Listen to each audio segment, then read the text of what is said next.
Hi everybody, we just thought we'd do this video to introduce ourselves a bit more and talk about why we're doing what we're doing. We're a family of 4 and we're going to be living in a self-converted camper van for a few months for the start of 2020. So we just thought we'd do the video just so you can get to know us a little bit better and see what we're like, and hopefully then follow us on this journey as we move in. Yeah. What's going to be good about living in a van? That we're going to be able to move our home and we're not going to have the same garden every single day. I think that what I'm going to enjoy is that we get to explore everywhere and get to travel a lot more than we do now. And we'll get to be outside more. It is a monkey. One of the reasons we are moving into a camper van is because we have got to move out of our house. So we rent our current house. It's a 3-bedroom house and our landlords need it back. We've been here 6 years. It's been a really nice place and a nice family home. We've got a lot of good memories from here. And so yeah, we're looking forward to the next chapter. And the reason we're not just moving straight into another house is because we are planning to live with Alex's parents, but they're not quite ready for us yet. We need to wait a few more months before we can move in together with them. We're going to be buying a house all together. So in the meantime, we're going to live in a van. So we're doing this because we didn't want to have to move twice. So if we moved into somewhere next and then was there for 3 months or well, probably have to be at least 6 months really to get a contract from there. There'd be too lots of moving. We've got a lot of stuff. It's amazing how much. Yeah, it's amazing how much stuff you just build up over the time, isn't it? So we're using it as an opportunity. We're going to declutter, get rid of a lot of the stuff that we don't use. So the things that are precious to us as well. We've got a small storage unit that we've sorted out now, so we can put all of that in there. Jennifer's got half of it filled with books already. I've got the other half filled with van stuff, which is slowly coming back as we're getting the build. I have got rid of a lot of books. You have got rid of a lot of books, so we don't need a bigger storage area. Books are my Achilles heel. Yeah. But they make her happy, and that's the whole point of this. We want to keep the things that make us happy and get rid of the things that make us go, meh. Hopefully living in a van for a bit will make us appreciate the things we do have and understand that we don't need to keep everything. We can live on very little. What she doesn't know is my second project's going to be a caravan for us to tow all the stuff we need. So that's one of the reasons why we are moving into a van. The other reason, well, one of the other reasons is that last year, in February, wasn't it? Beginning of February, Alex was a bit ill for a while. Yeah, I had a week in hospital. I suffered from a pulmonary embolism, or pulmonary emboli, because it was more than one. And so yeah, I was in hospital for a week, off work for a month in total. And yeah, it's just a bit of an eye-opener really. You kind of think, I'm in my early 40s, it's not something that usually happens. So yeah, just want to make the most of time with family and just enjoy the time and just reflect really on what was important. You spend all this time working hard away from your home and family, and you do that to put the money in and pay for all the good things you want to do, but actually you don't need a massive amount of money to be able to enjoy time with your family. Time's quite cheap.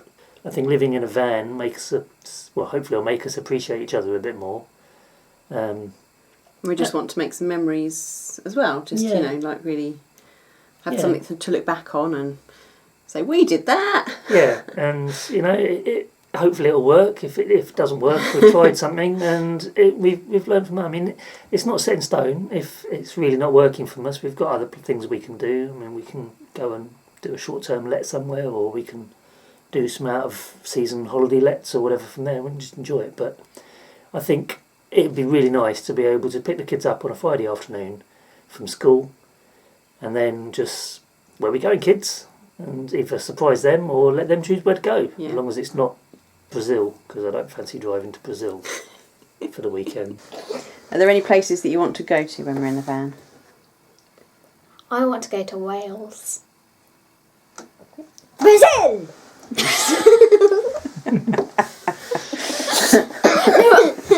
bit of Portuguese though. Are there any places we could drive to you'd like to go to? Brazil! We can drive I think she onto means the... like London and that. But we can drive onto the boat. Might take a bit of a long time to get there though. Okay, anything like Scotland. Scotland? So that brings us on to another one of our reasons, which is just kind of travel and sense of adventure. So when I was growing up, I lived in Essex, and we used to go on big epic road trip holidays to Scotland, and we'd stop in Yorkshire on the way up, or we'd go all the way down to St Ives in Cornwall, and we'd stop a place on the way down. So I remember going on these big long road trips with my family, and I'm sure it wasn't all sunshine and rainbows when we were actually doing it. I'm sure we drove our parents mad, but I remember it as being these amazing trips, and they had an impact on me, and I appreciated going on those. And Alex was born in... So yeah, I was born in Berlin. My dad was working out there with the army. He wasn't actually in the army, but he was working there. So I was 6 when we moved back to the UK. And we moved back to the UK to live with my mum's mum and dad. So this isn't going to be a new situation for us in terms of sharing with the family. So we've both had that sort of adventure in our youths. Yeah. And we feel like we haven't given the kids that as much as I would have liked to anyway. Would you? Yeah, definitely. I think it's something that'll be really nice for them to experience. I'm going to miss watching TV and playing on the PS with Dad What about me? and Mum.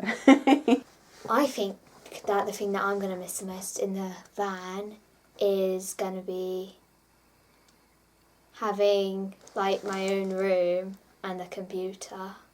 So another reason is that we've just kind of got a idea planted in our minds of doing this from...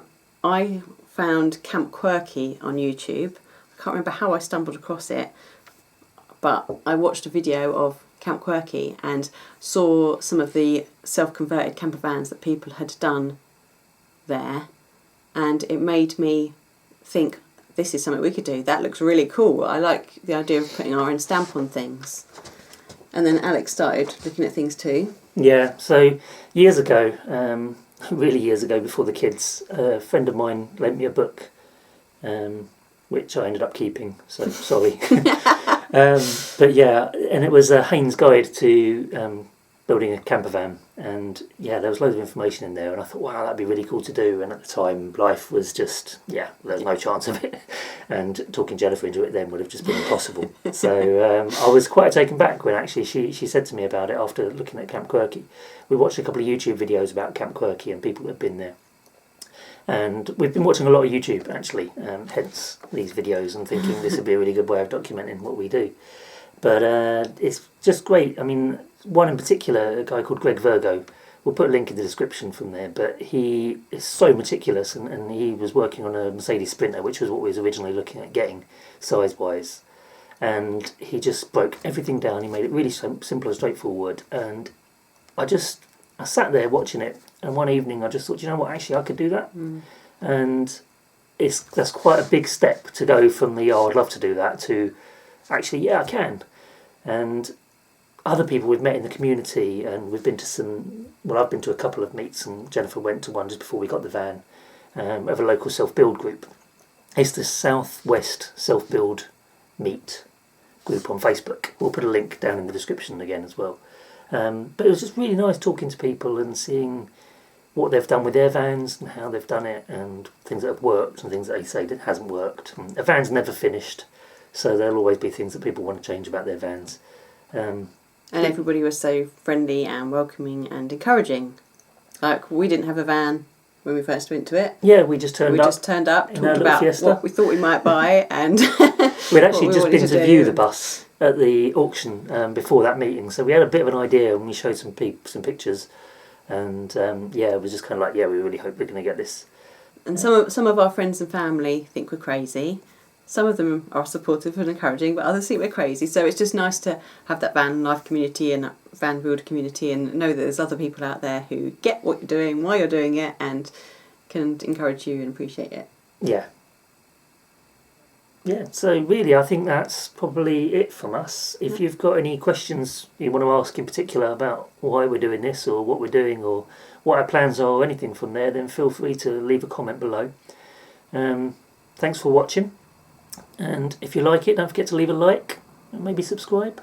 Everyone says that, so I feel like I should. Thanks very much for watching. Bye-bye. Bye. Annabelle, what songs are you going to listen to in the van? My favourite songs like Born Without a Heart and Prom Queen. Okay, cool. Okay, what things are you going to take with you in the van? Lego. Lego. More Lego. iPad.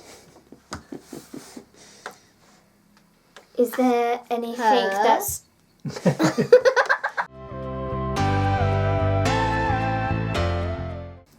Just don't do anything embarrassing.